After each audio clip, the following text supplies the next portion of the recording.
अऊज़ु बिल्लाहि मिनश्शैतानिर्रजीम बिस्मिल्लाहिर्रहमानिर्रहीम व इज़ा सअलका इबादी अन्नी फ़इन्नी क़रीब उजीबु दाअवतद्दाइ इज़ा दआनी फ़ल्यस्तजीबू ली वलयुमिनू बी लअल्लहुम यरशुदून। ए नबी, जब आपसे मेरे बंदे आपसे मेरे मुताल्लिक़ सवाल करें तो आप उन्हें बता दीजिए कि मैं क़रीब हूँ। मैं दुआ करने वाले की दुआ को सुनता हूँ। जब भी वह दुआ करे तो चाहिए कि वो भी मेरी बात माने और मुझ पर ईमान लाए ताकि वो कामयाब हो जाए।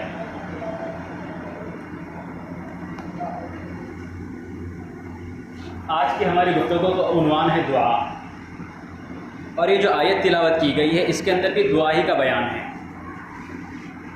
सबसे पहले तो आयत को समझे आप कि कल जैसे हमने पिछली आयतें पढ़ी तो पिछली आयतों के अंदर रोज़ों का बयान है और इसके आगे जो आइंदा आयतें आएगी उसके अंदर भी रोज़ों का बयान है। और कल मैंने आपको एक बात बताई थी कि कुरान मजीद का ये वाहिद मकाम है जहाँ पर रोज़ों की आयतों का बयान है। तो अब ये गौर करने की बात यह है कि आयतें तो रोज़े की चल रही है कि शुरू के अंदर भी रोज़े की आयतें आई, इस आयत के आगे जो आयतें आएगी उसके अंदर भी रोज़ों का बयान है। तो फिर दरमियान में ये एक आयत अल्लाह ने दुआ के बारे में क्यों लाई? अक्सर सवाल आ सकता है किसी के भी जहन में कि रोज़े के बयान के दरमियान में अल्लाह ने दुआ वाली आयत क्यों लाई। अब इसको ज़रा समझें। अगर ये बात अगर आपके समझ में आ गई तो आपको समझ आएगा कि कुरान कितनी कमाल की किताब है। कुरान कोई मुर्दा किताब नहीं है कि जो 1400 साल पहले नाजिल हो गई और वो कोई बात नहीं करती, नहीं, बल्कि कुरान अपने हर लफ्ज़ के अंदर इंसान के जज्बात का ख्याल करती है। यानी हमारे जो जज्बात हैं, छोटे छोटे जज्बात का अल्लाह तबारक व तआला ने ख्याल किया है। अब इसको सबसे पहले एक मिसाल से समझे आप कि अगर कोई आशिक़ है और आशिक़ अपने माशूक़ के लिए कुछ करता है तो उसकी ख्वाहिश क्या होती है कि मैं जो भी काम कर रहा हूँ मेरे माशूक़ को पता चले कि मैं उसके लिए फ़लाँ क़ुरबानी दे रहा हूँ, मैं फ़लाँ उसके लिए भूखा हूँ, मैं उसके लिए प्यासा हूँ। ऐसे ही इंसान भी जब अल्लाह तबारक व तआला की इबादत करता है, अल्लाह के लिए रोज़ा रख रहा है, अल्लाह की बंदगी कर रहा है, अल्लाह के लिए प्यासा है, अपने आप को मार रहा है, तो इंसान की वह ख्वाहिश होती है कि मैं ये जो इबादतें कर रहा हूँ ये अल्लाह को पता चले। इंसान के जहन में ये ख्याल आता है कि मैं जो भी इबादतें कर रहा हूँ अल्लाह ताला को पता भी है या नहीं पता है वो। तो अल्लाह ने यहाँ पर उसका जवाब दिया कि शुरू में रोज़ों का हुक्म आया कि या अय्युहल्लज़ीना आमनू कुतिबा अलैकुमुस्सियाम। अब एक मुसलमान ने रोज़ा रखना शुरू कर दिया। रमज़ान आया, रमज़ान में कुरान पढ़ना शुरू कर दिया, कुरान की तिलावत की, रातों को तरावी पढ़ रहा है, दिन को रोज़ा रख रहा है, भूखा है, प्यासा है, मुजाहिदे कर रहा है। अब एक इंसान के जहन में सवाल आ सकता है कि मैं जो कुछ भी ये इबादतें कर रहा हूँ आखिर अल्लाह ताला को मेरी इबादतों का इल्म है भी या नहीं है। तो अब अल्लाह तबारक व तआला नबी से कह रहे कि नबी, अगर लोग आकर आपसे सवाल करें वइज़ा सअलका इबादी, कि मेरे बारे में सवाल करें कि हमारी इबादतों का अल्लाह को इल्म है भी या नहीं है, तो अल्लाह आगे फरमा रहे कि आप उन्हें बता दीजिए कि फ़इन्नी क़रीब, कि जो कुछ भी तुम इबादतें कर रहे हो अल्लाह को हर चीज़ का इल्म है। अल्लाह तुम्हारे बिल्कुल भी करीब है। अल्लाह तुमसे कोई दूर नहीं है। यानी ये जो तुम रोज़े के अंदर ये जो भूखे हो अल्लाह को तुम्हारे भूख का भी एहसास है। जो रोज़े के अंदर जो तुम प्यासे हो अल्लाह को तुम्हारी प्यास का एहसास है। ये रोज़े के अंदर जो तुम अपने आप को गुनाहों से दूर रखे हुए हो अल्लाह को तुम्हारी हर चीज़ का एहसास है। अल्लाह हरगिज़ बेएहसास नहीं है, अल्लाह को तुम्हारे हर ख्याल का एहसास है। जो तुम ये भूखे प्यासे हो, जो तुम ये तकलीफ़ में अपने आप का दिन गुजार रहे हो, अपनी रात गुजार रहे हो, रात को नींद आ रही है उसके बावजूद तुम कुरान की तिलावत कर रहे हो, दिन को तुम्हें प्यास लग रही है, दिन को तुम्हें भूख लग रही है, लेकिन तुम अपने आप को अल्लाह के लिए मुजाहिदों में गुजार रहे हो। अल्लाह को हर चीज़ का एहसास है। हरगिज़ ऐसा नहीं समझना कि अल्लाह को किसी चीज़ का इल्म नहीं है, बल्कि अल्लाह को तुम्हारी हर तकलीफ़ का इल्म है और अल्लाह तुम्हारी हर तकलीफ़ के ऊपर राज़ी है। उजीबु दाअवतद्दा। अब इन तकलीफ़ों के अंदर जो भी तुम अल्लाह से दुआ करोगे अल्लाह तुम्हारी हर दुआ को कबूल करेगा। अब तुम मांगो, अब तुम्हारा दिन है, तुम जो मांगना चाहो मांगो, अल्लाह तुमसे राज़ी है। अल्लाह तुम्हारी हर दुआ को कबूल करेगा। तुम जो मांगोगे अल्लाह तुम्हें उसके बदले में वह नसीब करेगा। यह है इस दुआ का मतलब कि हम रोज़ा रख रहे हैं, हम रमज़ान का महीना गुजार रहे हैं। तो ये रमज़ान का महीना देखिए, अब इस बात को भी समझे कि रमज़ान का महीना था, रमज़ान में अल्लाह ने कुरान को दिया कि दिन में रोज़ा रखना है, रात को कुरान की तिलावत करनी है, अपने आप को मुजाहिदे में गुजारना है रात के अंदर। उसके साथ अल्लाह ने दुआ दी कि रमज़ान के अंदर रोज़ा भी रखना है, रमज़ान में कुरान भी पढ़ना है और जितनी दुआएं कर सकते हैं रमज़ान में दुआओं को करना है। फिर आगे अल्लाह ने फरमाया कि फल्यस्तजीबू ली वलयुमिनू बी, कि चाहिए कि वो मेरी बात को भी माने और मुझ पर ईमान लाए। अब जब वो मुझसे दुआ कर रहे हैं तो उन्हें चाहिए कि मुझ पर ईमान रखे कि अल्लाह दुआओं को कबूल करता है। इस यकीन के साथ वो दुआओं को करे अब कि तुम्हारा जो मसला है लेकर आ जाओ। अल्लाह सुनने के लिए बैठा है कि अल्लाह रात के आखिरी पहर में पहले आसमान पर आ जाता है। जब तुम सहरी के लिए उठते हो तो तुम सहरी पर उठने से पहले अल्लाह पहले आसमान पर आ गया है कि मेरे बंदे सहरी के लिए उठेंगे, नमाज पढ़ेंगे, दुआएं करेंगे, तो अल्लाह पहले से कह रहा है कि मैं पहले आसमान पर आ गया हूँ। अब तुम दुआएं मांगो। है कोई दुआओं का मांगने वाला, मैं उसकी दुआओं को कबूल करूँगा। है कोई अपनी हाजतों को लाने वाला, मैं उसकी हाजतों को पूरा करूँगा। तो सहरी का वक्त दुआओं का होता है और हम बिल्कुल लेट उठते हैं, सिर्फ सहरी करते हैं, हरगिज़ नहीं। उस वक्त में थोड़ा सा जल्दी उठना चाहिए। सहरी के अंदर अल्लाह तबारक व तआला से 2 रकात नमाज़ पढ़ के लंबी दुआएं करनी चाहिए और जितनी लंबी दुआएं करेंगे अल्लाह दुआओं को कबूल करेगा। अब ये जो दुआ का जो उन्वान है ना, मेरा सब में पसंदीदा उन्वान है। देखिए, हो सकता है कि आज थोड़ी सी बात लंबी हो जाए। अब ज़रा समझे कि दुआ होती क्या है।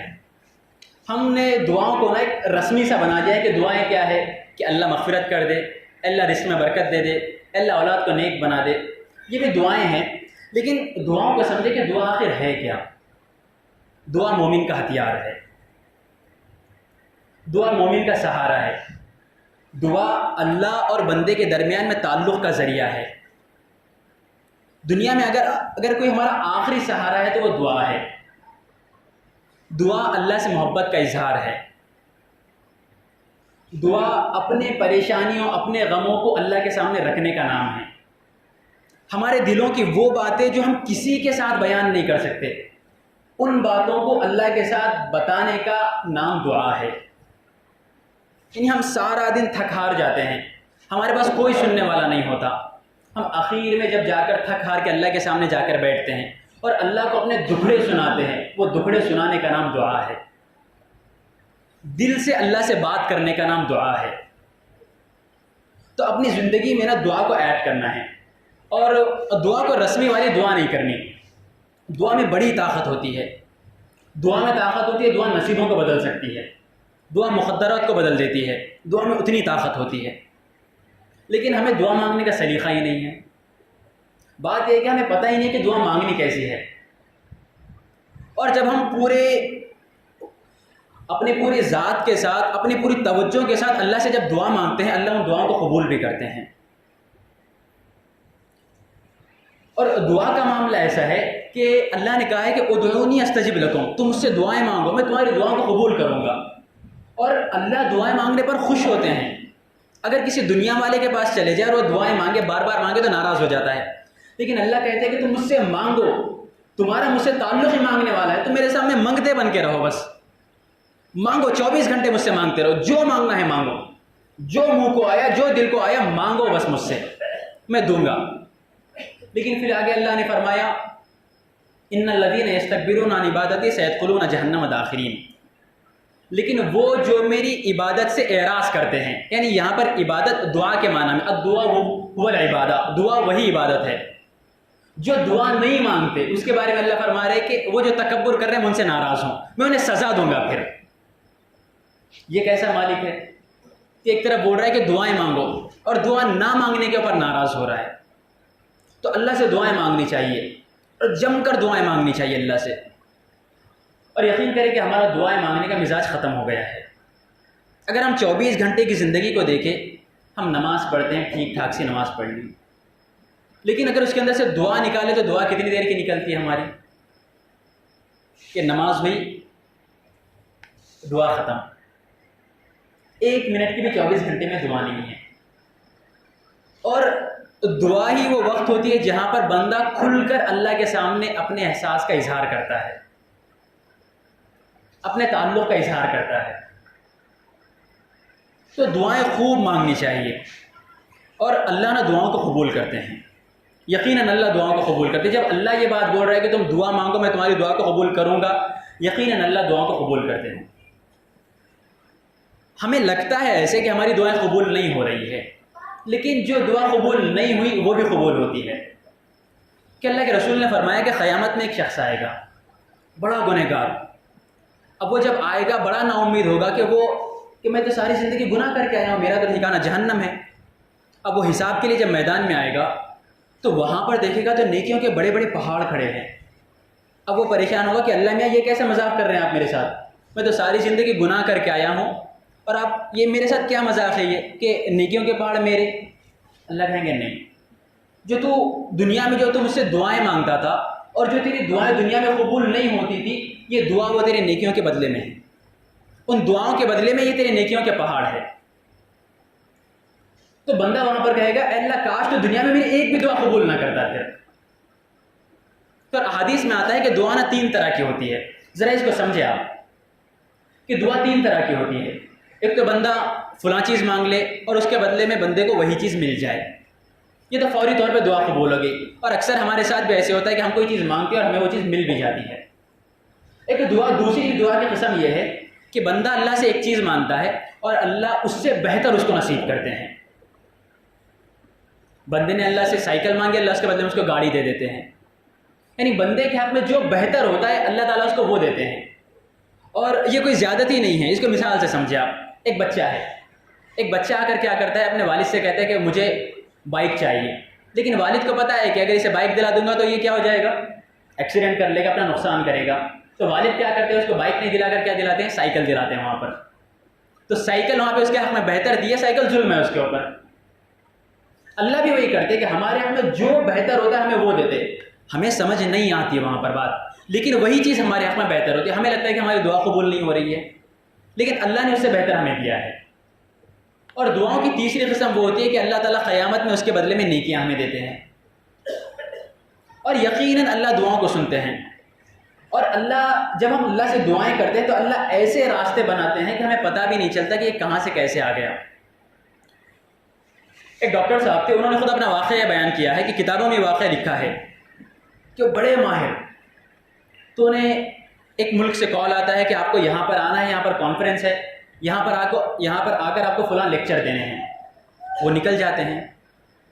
अब जब वो रास्ते में होते हैं तो रास्ते के अंदर, फ्लाइट के अंदर कोई इमरजेंसी आ जाती है और दरमियाने रास्ते में किसी एक जगह पर इमरजेंसी लैंडिंग हो जाती है वहाँ पर। और वहाँ पर कहा जाता है कि 3-4 घंटे का वक्त लगेगा, उसके बाद यहाँ से प्लेन आगे जाएगा। अब वहाँ पर रुके, वहाँ पर उतरे, तो वो डॉक्टर साहब जाकर मालूमात करते हैं कि कितना वक्त लगेगा। तो वो कहते हैं कि 4-5 घंटे 6 घंटे तो लग जाएंगे। वो कहते हैं कि नहीं, यहाँ से 4-5 घंटे के बाद तो मेरा वहाँ पर मुझे अटेंड करना है सेमिनार। तो उनसे कहा जाता है कि आप एक गाड़ी ले लीजिए और गाड़ी से आप सफ़र कर सकते हैं, आप पहुँच जाएंगे 4-5 घंटे में। तो डॉक्टर साहब अपनी गाड़ी लेके निकल जाते हैं वहाँ से। अब वो रास्ते में जाते हैं, जैसे थोड़ा सा आगे बढ़े तो वहाँ पर बारिश शुरू हो जाती है। अब बारिश शुरू, वो परेशान हो गए। अब इतनी ज़्यादा बारिश होने लगती है कि वो ड्राइव भी नहीं कर सकते। अब करीब में देखते हैं तो उन्हें एक गाँव नज़र आता है। तो गांव के अंदर कोने में एक झोपड़ी नज़र आती है। वो झोपड़ी के करीब आते हैं, गाड़ी को रुकाते हैं, गाड़ी रुकाकर वो झोपड़ी की दस्तक देते हैं कि अम्मा कोई है तो दरवाज़ा खोलो, मैं पानी में भीग रहा हूँ। दरवाज़ा खुलता है, अंदर से एक बुढ़िया निकलती है। बुढ़िया बाहर निकली, अब वो डॉक्टर साहब अंदर आ गए। वो अंदर आते हैं, बुढ़िया उनकी मेज़बानी करती है, उन्हें खाना पेश करती है। डॉक्टर साहब खाना वगैरह खाते हैं। अब जैसे वो खाना खा रहे होते हैं तो वो देखते हैं कि वहाँ पर एक बेड लगा हुआ होता है, उसके ऊपर एक बच्चा सोया हुआ है और बच्चा खांसता है। अचानक बच्चा खांसता है तो बुढ़िया उसके पास जाती है, बच्चा रोना शुरू करता है। तो बुढ़िया उसके सर पे हाथ फेरती है, हाथ फेर के उसको सहलाती है, धुलाती है, बच्चे को सुला देती है। उसके बाद बुढ़िया ना कुछ दुआ करना शुरू करती है, हाथ उठाती है, रोती है, गिड़गिड़ाती है, अल्लाह से मांगती है। अभी डॉक्टर साहब ने ये सारी चीज़ें देख रहे हैं। अब जब वो बुढ़िया वहाँ से दुआ करके उठ के आती है तो डॉक्टर साहब उससे पूछते हैं कि तुम ये क्या कर रही थी। वो कहती है कि ये मेरा पोता है और बहुत बीमार है, इसे कोई हड्डियों की बीमारी है। मैंने यहाँ पर करीब के तमाम हॉस्पिटल्स में चली गई हूँ, मालूम कर लिया है कि कोई इसका इलाज करने वाला यहाँ पर नहीं है। मैंने मालूम किया तो उन्होंने कहा कि एक फ़लाँ डॉक्टर है, सिर्फ वो इसका इलाज कर सकता है। अब मेरे पास तो ना पैसे हैं ना कुछ है, मेरा तो घर देख रहे हैं, मैं सारा कुछ बेच भी दूँ तो गाँव से बाहर ना निकल सकूँ मैं। मैंने सुना था कि अल्लाह दुआओं को कबूल करता है। अल्लाह से अगर दिल से कोई बात मांगी जाए तो अल्लाह वो देता है। तो मैं अल्लाह से रोज़ाना, जब भी ये तकलीफ़ में उठता है तो मैं अल्लाह से रोज़ाना दुआ करती हूँ कि अल्लाह तो मेरी भी तकलीफ़ को जानता है और इस बच्चे की भी तकलीफ़ को जानता है। अल्लाह मैं कुछ नहीं कर सकती, मैं मजबूर हूँ, लेकिन तू तो मजबूर नहीं है। मैं उस डॉक्टर के पास नहीं जा सकती हूँ, लेकिन तू चाहे तो इसका इलाज हो सकता है। अल्लाह मैं तेरी कुदरत देखना चाहती हूँ, मैंने बहुत सुना है तेरी कुदरत के बारे में। तू अगर अपने पे आ जाए तो तू ज़मीन और आसमान को बदल दे। तो अगर अपने पे आ जाए तो इब्राहिम के लिए आग को ठंडी कर दे। अल्लाह अगर तू अपने पे आ जाए तो मूसा के लिए समंदर में रास्तों को बना दे। अल्लाह अगर तू अपने पे आ जाए तो यूसुफ जो गुलाम था उस गुलाम को तू बादशाह बना दे। अल्लाह अगर तू अपने पे आ जाए तो मछली के पेट के अंदर भी तू यूनुस को जिंदा रख सकता है। अल्लाह तेरी कुदरत बड़ी कमाल की है। अल्लाह मेरे लिए भी अपनी कुदरत का इजहार कर दे। अल्लाह मुझे भी अपनी कुदरत दिखा दे। अल्लाह मैं इस मेरे पोते को सेहतमंद होता हुआ देखना चाहती हूँ। और जैसे वो बुढ़िया उधर बात करते रहती है, इधर डॉक्टर की आंखों से आंसू निकलना शुरू हो जाते हैं। वो डॉक्टर रोते हुए कहता है कि अम्मा जान, आप जिस डॉक्टर के लिए दुआएं कर रही हैं वो डॉक्टर मैं ही हूं। कि अम्मा जान, मुझे समझ में नहीं आ रहा है कि मैं कैसे बयान करूं कि मैं तो फुला मुल्क में बैठा हुआ था, कि फुला मुल्क से मुझे फुला मुल्क जाना हुआ, रास्ते में मेरा प्लेन ख़राब हो गया, रास्ते से सफ़र कर रहा हूं, फिर बारिश शुरू हो गई, बारिश से निकल के इस गांव के अंदर आए, गांव से यहाँ पर। अल्लाह ने तुम्हारे लिए कैसा निज़ाम बनाया है। तो अल्लाह वो है। लेकिन मामला यह है कि हमें दुआ मांगने नहीं आता। हमें रस्मी सी दुआ बना ली है कि बस हाथ उठाए, वो बस भागने की जल्दी है कि दुआ मांगी भागे, दुआ मांगी भागे, दुआएं मांगे। आज मैं आपको दुआ मांगने का एक तरीका बता रहा हूँ। दुआ मांगना सीखे। अगर यकीन करें, अगर आपने ये दुआ मांगने का तरीका भी सीख लिया और आपने वैसे दुआ मांगना शुरू कर दी, यकीन करें ज़िंदगी बदल जाएगी हमारी। और यहाँ से रमज़ान ख़त्म होने तक हर दिन हमने कम से कम आधा घंटा तो दुआ मांगनी है। सारे वादा करें आधा घंटा दुआ मांगेंगे और हमारी ज़िंदगियाँ बदल जाएंगी। आप यकीन करें, हम जो सोच नहीं सकते अल्लाह उससे ज़्यादा नवाज देगा। अगर यहाँ नहीं मिला तो आखिरत में मिलना ही मिलना है। तो कम से कम आधा घंटा पहले उठेंगे, तहज्जुद में वहाँ पर मांगेंगे, नमाज के बाद मांगेंगे, इफ्तार से पहले मांगेंगे, दुआओं को मांगेंगे। रमज़ान का महीना दुआओं का महीना है, जितना मांग सकते मांगे। अब मसला यही आता है कि दुआ मांगे तो क्या मांगे। हम 2 मिनट दुआ मांग के परेशान हो जाते हैं कि उसके बाद क्या बोलना है हमें पता नहीं है। हालांकि मांगने के लिए इतनी चीज़ें हैं, सारी कायनात पड़ी हुई है मांगने के लिए हमारे पास। सबसे पहले हाथ उठाएंगे, हाथ उठा के तो सूरह फातिहा हमारे पास है, सूरह फातिहा पढ़ ले एक मरतबा। सूरह फातिहा पढ़ने के बाद दुरूद शरीफ पढ़ ले। अगर किसी को इसके अलावा कुछ नहीं आया तो कोई बात नहीं, अब उर्दू में दुआ शुरू कर दे आप। दुआ तो दिल के एहसास का नाम है ना, दुआ तो इजहार का नाम है। अब दुआ क्या करेंगे? अल्लाह ताला की नेमतों का इजहार करना है, शुक्र अदा करना है कि अल्लाह तूने पैदा किया। मालिक तू चाहे तो जानवर भी बना सकता था, मालिक तू चाहे तो किसी भंगी भी बना सकता था, किसी ऐसे घर में भी पैदा कर सकता था कि मैं सुबह उठता और जाके मंदिर का घंटा बजाता। मालिक तूने मुसलमान बनाया, तूने बड़ी खूबसूरत ज़मीन बनाई है, बड़ा खूबसूरत आसमान बनाया है, हवा दी, पानी दिया। तेरी इनायतों का कोई हिसाब नहीं है, बेइंतहा नेमतें दी है मालिक, तेरा शुक्र है। और उसके बाद दुआ ना अपनी ज़ात से शुरू करें। मैं सिर्फ दुआ का एक तरीका बता रहा हूँ, इसके अलावा आप जो चाहे मांग सकते हैं, जो चाहे। सारी कायनात खुली हुई है आपके सामने, सिर्फ आपको कुछ आइडियाज़ दे रहा हूँ कि सब में पहले अपनी ज़ात, हमारी ज़ात। तो हमें ये यकीन करना चाहिए कि कायनात की सब में बड़ी चीज़ ईमान है। तो सब में पहले ईमान के बारे में दुआ करें कि अल्लाह तूने ईमान दिया, तेरा एहसान है कि तूने ईमान दिया, लेकिन अल्लाह मुझे ईमान की नेमत की कदर नहीं है, मुझे ईमान की कदर अता फरमा दे। मुझे वो वाला ईमान दे जो तूने नबियों को दिया था, जो सहाबा को दिया था। अल्लाह उन लोगों ने बड़े मुजाहिदे किए ईमान को पाने के लिए, मैं उतने मुजाहिदे नहीं कर सकता। अल्लाह मुझे बिना मुजाहिदों की वो वाला ईमान अता कर दे, मुझे यकीन की दौलत अता कर दे, मुझे यकीन वाला ईमान नसीब फरमा दे, ईमान की लज्जत अता कर दे, ईमान की हलावत अता कर दे। ईमान हो गया। उसके बाद हमारा जिस्म हमारे सामने है। अल्लाह तूने बड़ा ही खूबसूरत जिस्म मुझे दिया, तू चाहे तो अंधा बना सकता था, तेरा एहसान। तू चाहे तो बहरा बना सकता था, तो गूंगा बना सकता था, लंगड़ा लूला बना सकता था, तेरा एहसान है मालिक। तूने बड़ा खूबसूरत जिस्म दिया है मालिक। जिस तरीके से तूने जब मुझे पैदा किया मैं बेऐब था, पैदा किया मैं बिना किसी बीमारी के पैदा हुआ, जिस दिन मरूँ उस दिन भी बिना किसी बीमारी के मरूँ, मेरा जिस्म वैसा बना दे। अल्लाह तूने कान की नेमत दी, सारी ज़िंदगी इसको अच्छे से रखना, और सारी ज़िंदगी ये तौफीक मुझे दे कि मैं इन कानों के ज़रिए से कोई गुनाह ना करूँ। तूने आँख की नेमत दी अल्लाह मालिक, सारी ज़िंदगी इसको सेहत के साथ रखना और ये तौफीक देना कि मैं आँख के ज़रिए से कोई गुनाह ना करूँ। ज़बान दी, दिमाग दिया, दिल दिया, अल्लाह इनका कोई गुनाह ना करो, इनको सेहत के साथ रखना। अल्लाह शुगर से बचा, BP से बचा, बड़ी बड़ी बीमारियों से बचा। अल्लाह मालिक हर दिन कोई ना कोई कैंसर में मुब्तला हो रहा है, मेरी कैंसर से हिफाजत फरमा दे। इसके अलावा इसके ऊपर आप चाहे तो घंटे भर दुआ कर सकते हैं, अपने सिर्फ जिस्म को लेकर आप। उसके बाद हमारे आगे मसाइल है, माशी मसाइल। अगर कोई बच्चे है तो बच्चे अपने पढ़ाई के लिए दुआ करे कि अल्लाह पढ़ाई, तू जानता है मौला मैं पढ़ना चाहता हूँ, मैं अपने वालिदैन का नाम बुलंद करना चाहता हूँ, अपने कौम के लिए कुछ करना चाहता हूँ, अल्लाह मुझे तौफीक दे, अल्लाह मेरे जहन को खोल दे, मेरे सारे मामलात को हल कर दे।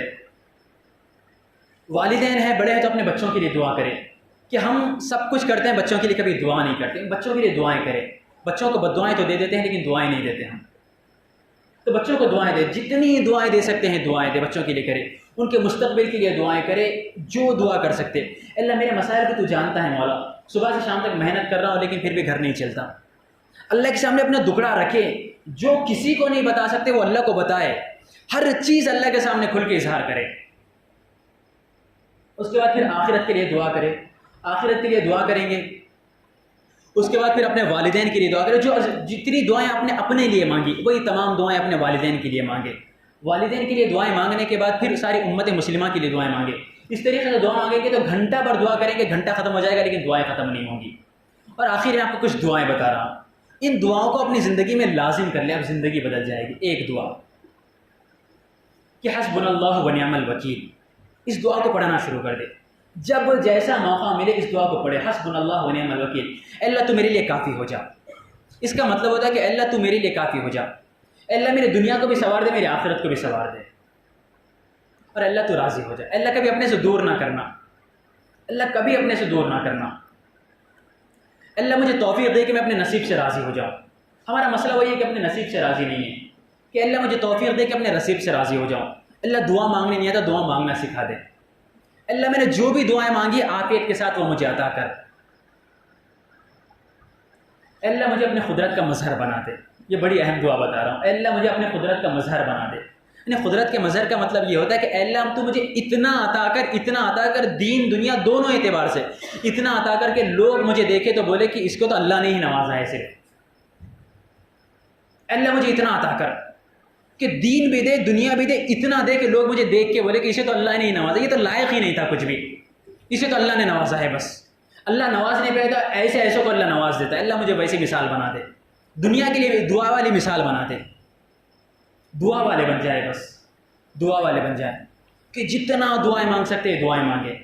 और आखिर में सिर्फ एक बात कहूँगा, खुद भी दुआ वाले बने, और जो दुआ वाला है ना उसके साथ कभी कुछ बुरा ना करे। अगर आपको पता चल जाए कि कोई दुआ वाला है, उसके साथ कभी बुरा ना करे, उसके साथ कभी जुल्म ना करे, उससे मामला बिगाड़े ना। पूरी दुनिया से आप दुश्मनी कर ले लेकिन दुआ वाले से दुश्मनी ना करे, वो अल्लाह वाला होता है। फिर देखिए, जो जालिम होता है ना वो हज़ार जुल्म करता है और मज़लूम खामोशी से सह लेता है। जालिम ने हज़ार जुल्म कर लिए लेकिन अगर उसके मुकाबले में मज़लूम अगर दुआ वाला है, अल्लाह ने उसके बदले में सिर्फ उसकी तरफ से एक इंतकाम ले लिया ना, उसकी ज़िंदगी तबाह हो जाएगी। दुआ वाला जब हाथ उठाता है तो कायनात को तबाह कर देता है। फिर वो जुल्म करने वाली की दुनिया भी तबाह हो जाती है, फिर उसकी आखिरत भी तबाह हो जाती है। और देखें कि ये तो आज का टॉपिक नहीं था, लेकिन समझे कि हमारे घरों में जो औरतें होती हैं ना वो दुआ वाली होती है। उनका मर्दों के सिवा और अल्लाह के सिवा कोई नहीं होता, उनका अपने मर्द के सिवा और अल्लाह के सिवा दुनिया में कोई नहीं होता। अगर फिर वो मर्द उसके ऊपर ज़्यादती करता है और उससे मुंह मोड़ता है तो फिर वो अल्लाह के पास जाती है। फिर अल्लाह उस मर्द की दुनिया को भी तबाह कर देते हैं और उसकी आखिरत को भी तबाह कर देते हैं। हमें लगता है कि हमारी ज़िंदगी में बेसिक ही नहीं क्यों है, हम उनका हक़ नहीं देते वहाँ पर। उनके साथ कभी ज़्यादती ना करें, उनके साथ नाइंसाफ़ी ना करें। बच्चे और घर की औरतें, उनका ख्याल रखें बस, कि हमारी ज़बान से कभी उनके दिल को तकलीफ़ ना पहुँचे, कोई बड़ी बात कभी ना बोले। देखिए, यकीनन हम उनकी सारी ज़रूरतों को पूरा कर रहे हैं, लेकिन अल्लाह ने तौफ़ीक़ दी उसी लिए कर रहे हैं ना। अल्लाह तौफ़ीक़ ना देते, अल्लाह तौफ़ीक़ ना दे, अल्लाह रिज़्क़ ना दे कि हम उनकी ज़रूरतों को पूरा कर सकते हैं, फिर किस बात का गुरूर है हमें। तो उनके साथ ज़्यादती नहीं करें, अल्लाह से रिज़्क़ मांगे, बेपनाह रिज़्क़ मांगे। और दुआएं सिर्फ हाथ उठाकर दुआएं मांगने का नाम दुआएं नहीं है। अपने 24 घंटे को दुआ बना ले। अब दुआ सिर्फ अल्लाह से गुफ्तगू का नाम है। आप चल रहे हैं रास्ते में, चलते चलते अल्लाह से बातें करते हुए चले। आप घर में बैठे अल्लाह से बातें करें। कारोबार कर रहे हैं, कारोबार करते करते अल्लाह से बात करें कि अल्लाह ये क्या मामला हो गया, सुबह से बैठा हो, कोई लेने के लिए ही नहीं आया है, सुबह से धूप में बैठा हुआ हूँ। दोस्त बना ले अल्लाह को अपना, अल्लाह से गुफ्तगू करे, 24 घंटे की गुफ्तगू। रात को सोने के लिए बिस्तर पे जाए तो बस 5 मिनट के अल्लाह से बात करें। अल्लाह सुबह उठा था, कारोबार पे गया, आज दिन भर ये हुआ, फलां ने ये बोल दिया, फलां ने ये कर दिया, समझ में नहीं आ रहा है अल्लाह। बस दुआ से ज़रूरत का नाम नहीं होता है, दुआ नाम है अल्लाह से बात करने का। दिल खोल के अल्लाह से बातें करें, जो बातें करना है अल्लाह से बातें करें, छोटी छोटी चीज़ों पर। अल्लाह नाश्ते में ये खाने का दिल है, अल्लाह आज उसका इंतज़ाम कर दे। अल्लाह पैरों में बड़ी तकन है, अल्लाह पैरों के दर्द को दूर कर दे। अल्लाह सर दर्द हो रहा है, अल्लाह सर का दर्द खत्म कर दे। अल्लाह पता नहीं आज बच्चा क्यों मुंह चिढ़ा के बैठा हुआ है, अल्लाह तू जानते हैं, अल्लाह देख ले वो मामला। अल्लाह रास्ते में आ रहा था, कुत्ते ने रास्ता काट दिया, पता नहीं उसका क्या मामला हो गया। अल्लाह आज मस्जिद में बड़ी अच्छी तफसीर सुनी, अल्लाह तेरा शुक्र है तूने तौफीक दी, मैंने सुन ली, तूने तौफीक दी, मैं मस्जिद में बैठ गया। हज़ार तरीक़े अल्लाह से बात करने के, अल्लाह को दोस्त बनाए। हम दोस्तों को ढूंढते हैं, कोई मसला हो गया दोस्त को कॉल करके परेशानियाँ सुनाते, नहीं, अल्लाह को सुनाना शुरू करें, अल्लाह सारे रास्तों को खोल देगा। अल्लाह ऐसी जगहों से नवाजना शुरू करेगा हम सोच नहीं सकते। हमने जो नहीं मांगा अल्लाह उससे ज़्यादा अता करेगा। अल्लाह तबारक व तआला अमल की तौफीक अता फरमाए। आमीन व आखिर दावाना अनिल हम्दुलिल्लाहि रब्बिल आलमीन।